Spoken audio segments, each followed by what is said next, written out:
Hey everybody, it's Neil, and I did just open this tape, but I did not open the box yet, but I know what this is.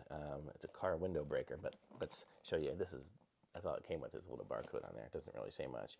I think it's just the Amazon tag, but let's check this out here. If I can get it out of the box. Here we go. See? Two of them. How cool is that? Very crunchy plastic, so let's take them out of here. So this is what it looks like here, and this is by SZEOF.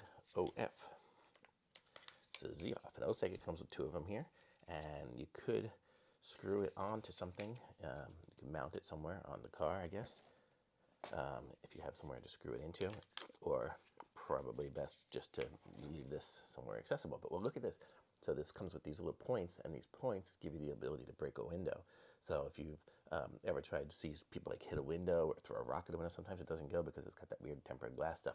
This one here, it'll break it open. Can't show you it in action because I'm not going to break my window. But then over on this side here, you see it's got that razor blade there. It's like a letter opener kind of thing.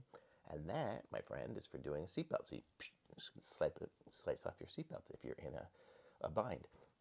So how cool is this little device here? So it gives you the ability to do both those things, and very convenient, very small, and it's going into my car. Actually, I have two cars, so we're going to be safe. So very cool. So I like this. This is SZEOF, and it's got the nice little mount and everything. So we're good. I like it. Very cool. Thumbs up for me on this. Links in the description. Like this video, subscribe to my channel, and I'll be back with some more reviews soon.